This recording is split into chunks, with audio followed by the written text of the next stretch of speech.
বিসমিল্লাহির রহমানির রহিম।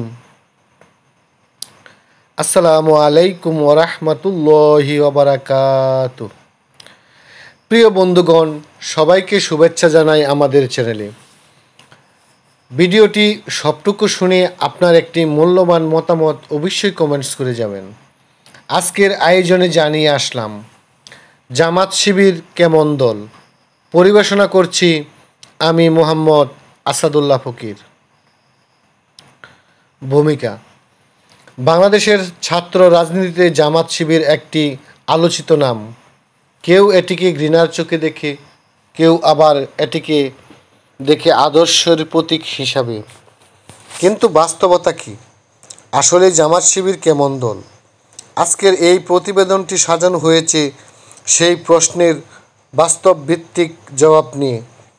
সেখানে তুলে ধরা হবে জামাত শিবিরের 10টি ইতিবাচক দিক। প্রিয় বন্ধুগণ, আপনাদের আগেই বলে রাখি, প্রত্যেকটা দলের ইতিবাচক এবং নেতিবাচক সমস্যার দিক থাকতেই পারে, কিন্তু আমাদের চ্যানেলের ভিডিওগুলো সবগুলো হচ্ছে এরকম তুলে ধরার চেষ্টা করি যাতে প্রত্যেকটা দল বা ব্যক্তি বা জাতির বা দেশের ভালো দিকগুলা আমরা তুলে ধরার চেষ্টা করি। প্রিয় বন্ধুগণ, আপনাদের যদি ভিডিওটি ভালো লাগে অবশ্যই শেষ পর্যন্ত দেখে আপনার একটি মন্তব্য করে যাবেন। প্রথমেই আদর্শ ভিত্তিক বা আদর্শ নির্ভর ছাত্র সংগঠন। জামাত শিবির শুধুমাত্র রাজনৈতিক উদ্দেশ্য গঠিত নয়, বরং এটি একটি আদর্শ ভিত্তিক ছাত্র সংগঠন যা ইসলামী মূল্যবোধ, নৈতিকতা ও দায়িত্ববোধের শিক্ষার্থীদের গড়ে তোলে। 2 নম্বর, চারিত্রিক উন্নয়নের গুরুত্ব। এই সংগঠনের সদস্যরা নিয়মিত আত্মশুদ্ধি, নামাজ, রোজা, অন্যান্য ইসলামী অনুশাসনের মাধ্যমে নিজেদের চরিত্র গঠন করে যুব সমাজকে বিভ্রান্তির পথ থেকে ফিরিয়ে আনার একটি চেষ্টা বলা যায়। নাম্বার 3, সময় ব্যবস্থাপনা ও শৃঙ্খলা শেখায়। শিবিরের অন্যতম বড় শক্তি হল শৃঙ্খলা ও সময় ব্যবস্থাপনার উপর গুরুত্ব দেওয়া। সদস্যরা সময়নিষ্ঠ, দায়িত্ববান ও সংগঠনের নিয়মের প্রতি অনুগত হতে শেখে। পড়ালেখায় উৎসাহ ও সহায়তা। জামাত শিবিরের অন্যতম বৈশিষ্ট্য হল শিক্ষাকে সর্বোচ্চ গুরুত্ব দেওয়া। নিয়মিত স্টাডি সার্কেল, পরীক্ষার প্রস্তুতি টিপস এবং একাডেমিক গাইডলাইন প্রদান করে থাকে। 5, নেতৃত্ব গঠনের প্ল্যাটফর্ম। শিবিরের বিভিন্ন স্তরে কাজ করতে গিয়ে একজন সদস্য ধাপে ধাপে নেতৃত্বের গুণ অর্জন করে। বক্তৃতা, প্রতিবেদন লেখা, পরিকল্পনা করা, এসব দক্ষতা একসময় জীবনের মূল পুঁজি হয়ে দাঁড়ায়।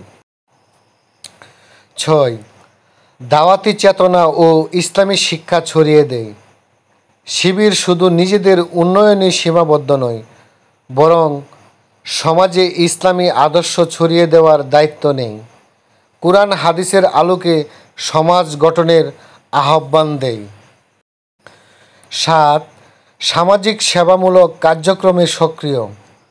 বন্যা, শীত, মহামারী কিংবা দুর্ঘটনার সময় জামাত শিবিরের সেবামূলক কার্যক্রম সর্বদা আলোচনায় থাকে।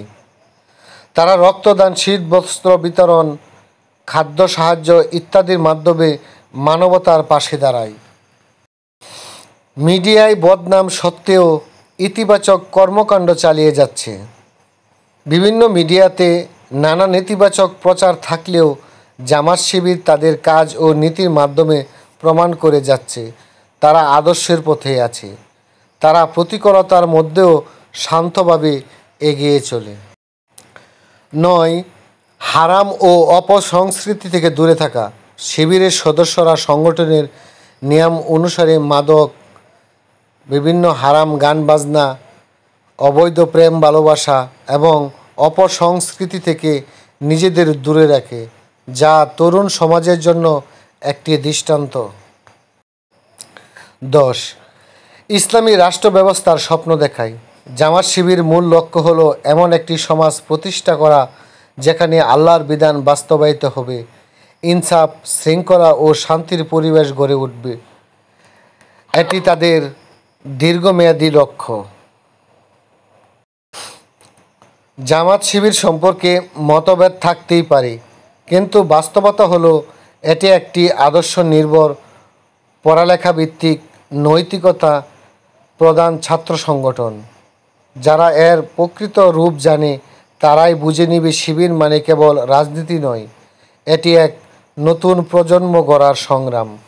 প্রিয় ভাই বন্ধুগণ, উপসংহারের সাথে আমি কিছু মতামত আপনাদের সামনে উপস্থাপন করতে যাচ্ছি। শিবিরের সংগঠনের ছাত্রগুলি যারা আছে তারা মেধাবী এবং তারা কোনো নেশায় বা পরক্রিয়াতে আসক্ত নয়। বিভিন্ন বিচ্ছিন্ন ঘটনা থাকতেই পারে, কিন্তু অধিক সংখ্যক লোক যেখানে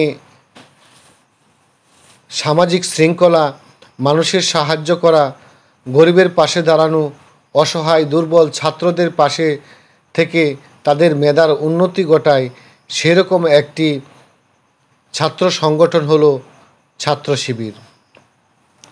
আর এই ছাত্র শিবির রাজনীতিতে কতটুকু সক্রিয় বাংলাদেশের মানুষ তা দেখে তাদের রাজনীতির মূল স্লোগান, মূল উদ্দেশ্য যে ইসলামিক ভিত্তিতে রাষ্ট্র গঠন করা। কিন্তু সামাজিক মাধ্যমে অনেক জ্ঞানীগুণী ব্যক্তিরাও জামাত শিবিরকে বিভিন্ন প্রকার আখ্যা দিচ্ছে যে তারা ইসলামী রাষ্ট্র ব্যবস্থার নামে ক্ষমতা হরণ করার জন্য, ক্ষমতা পাওয়ার জন্য, ক্ষমতা নেওয়ার জন্য তারা ইসলাম ব্যবহার করছে। এখন প্রত্যেকটি দলেই কিছু না কিছু মতামত আমার বা আপনার বিরুদ্ধে যেতেই পারে, কিন্তু আমার বিরুদ্ধে যেটা গেল সেটার জন্য আমি ওই দলকে নাকচ করে দেব, এটা ঠিক নয়। ভালো মন্দ নিয়েই এই পৃথিবী গঠিত, এই পৃথিবীতে ভালো মন্দ থাকবেই। মহান আল্লাহ পাক রাব্বুল আলামিন ভালো মন্দের জন্য শাস্তি এবং নাজাত রেখেছেন। সকলেই একদিন মহান আল্লাহর কাছে যেতে হবে। আমরা সেদিকে লক্ষ্য করে একে অপরকে দোষারোপ করি, একে অপরকে বাজে মন্তব্য করি। প্রিয় বন্ধুগণ, ভিডিওটি আজকের মতো এখানেই শেষ করছি। তার আগে আপনাদের সুস্বাস্থ্য কামনা করি। মহান আল্লাহ পাক রাব্বুল আলামিন আপনাদের ভালো রাখুন, সুস্থ রাখুন, শান্তিতে রাখুন এবং ওনার পথে চলার তৌফিক দান করুন। আমিন। আসসালামু আলাইকুম ওয়া রাহমাতুল্লাহি ওয়া বারাকাতুহু।